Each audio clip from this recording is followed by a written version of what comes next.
मेधा शुरू से ही पढ़ने में होशियार और मेधावी छात्रा थी। अच्छी पढ़ाई के बाद अच्छा कॉलेज सिलेक्शन और फिर बहुत अच्छी जॉब। तूने तो मेरा नाम रोशन कर दिया मेधा। अरे लेकिन ये जो काम करने का तरीका है ना, इसे बदल ले। 18 घंटे काम करेगी तो कल को बच्चा कैसे संभालेगी? तुम्हारी तरह पागल नहीं हूँ माँ, जो बच्चे और परिवार में फंस जाऊँ। मैं तो जिंदगी खुल कर जीऊंगी। सब कहने की बात होती है बेटा, अपने बच्चे का सुख हर कोई चाहता है। वक्त बीतता है और मेधा की शादी हो जाती है।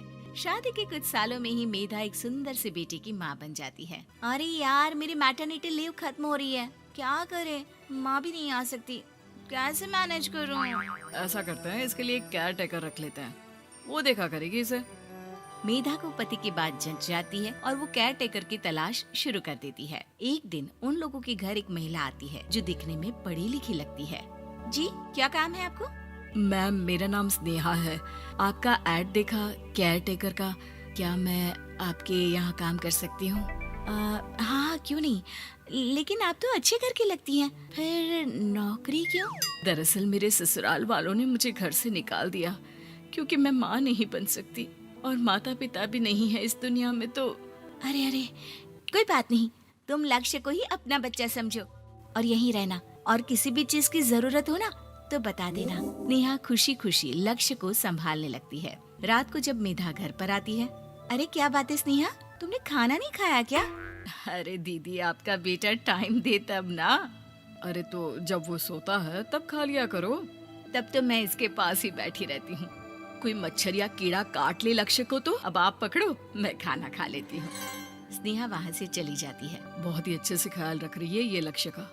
मेधा, इतना तो शायद तुम भी ध्यान नहीं देती। मेधा को पति की बात बुरी तो लगती है, लेकिन कुछ नहीं कहती। धीरे धीरे स्नेहा मेधा और उसके पति के साथ बाहर भी जाने लगी। सुनो, स्नेहा को भी बाजार ले चलते हैं, वो क्या है ना, लक्ष्य को देख लेगी जब तक मैं शॉपिंग कर लूंगी। हाँ हाँ चलो, वैसे मैं चाह रहा था कि लक्ष्य को लेकर हम दोनों ही चलते। क्या यार, तुम तो फ्री में इमोशनल हो जाते हो, कितना देख लेंगे हम दोनों मिलकर, ले चलो उसे। कार से निकलकर मेधा और लक्ष्य रोड क्रॉस कर रहे थे कि सामने से कार आ जाती है। मेधा का ध्यान नहीं होता, लेकिन स्नेहा तुरंत लक्ष्य को मेधा से छीन लेती है। मेधा गिर जाती है और कार मेधा को छूकर निकलती है, जिससे मेधा को खून आ जाता है। पति मेधा को हाथ देकर उठाता है। स्नेहा लक्ष्य को लेकर गले लगाई रहती है। थैंक्स स्नेहा, मैंने तो ध्यान ही नहीं दिया था कि कार आ रही है। स्नेहा का गुस्सा मालकिन पर टूट पड़ता है। अरे कैसी माँ है आप, अगर आज कुछ लक्ष्य को हो जाता तो मैं आपको कभी माफ नहीं करती। छोटा सा बच्चा है, उसे चोट लगती है तो पता है कितनी तकलीफ होती है। पति भी स्नेहा को देखने लगता है कि उसे क्या हो गया। मेधा को स्नेहा पर काफी गुस्सा आ जाता है। घर आकर कहती है, देखो स्नेहा, माना तुम लक्ष्य को बहुत प्यार करती हो, लेकिन वो मेरा बेटा है, मैं कभी जानबूझकर उसके साथ बुरा नहीं कर सकती, समझी? मुझे माफ कर दीजिए, मैं लक्ष्य को लेकर कुछ ज्यादा ही सेंसिटिव हो चुकी हूँ। मैं ध्यान रखूंगी कि आगे से ऐसा ना हो। मेधा का मन स्नेहा से अब हटने लगा था। एक शाम मेधा ऑफिस से घर आती है कि लक्ष्य उसे दिखाई नहीं देता और ना ही स्नेहा। वो स्नेहा के कमरे में जाती है जहाँ दोनों सो रहे होते हैं। अरे स्नेहा, लक्ष्य को आज इस कमरे में क्यों सुला दिया? दीदी, मुझे नींद आ रही थी, ऐसे में उसे कमरे में अकेले लिटाना मुझे ठीक नहीं लगा। मेधा बच्चा उठाने लगती है कि स्नेहा टोक देती है। रहने दीजिए ना दीदी, सो रहा है, फालतू में नींद खराब हो जाएगी।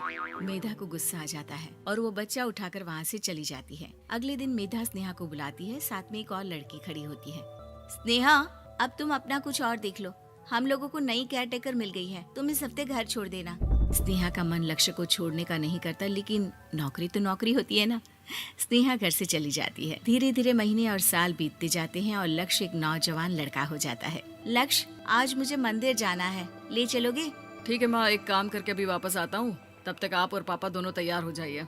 दोनों तैयार होकर बैठ जाते हैं, लेकिन लक्ष्य काफी देर तक नहीं आता। अरे मेधा, फोन तो करो लक्ष्य को, देखो क्या हो गया उसे।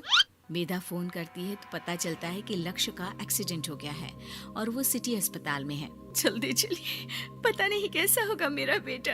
अरे चिंता ना करो, सब ठीक होगा, मैं अभी कार निकालता हूँ। दोनों मियाँ बीवी अस्पताल पहुँचते हैं, जहाँ वो लोग देखते हैं कि लक्ष्य बिस्तर पर पड़ा होता है। एक महिला इन्हें यहाँ लेकर आई है, वो वहाँ बैठी है, लेकिन फिलहाल तो आप लोगों को इनके लिए किडनी का प्रबंध करना होगा। एक्सीडेंट में इसकी किडनी डैमेज हो गई है।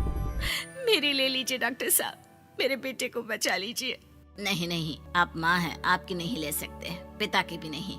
आप किसी रिलेटिव या दोस्त से पता कर लें और हाँ थोड़ा जल्दी करें क्योंकि देर होने से मामला बिगड़ सकता है।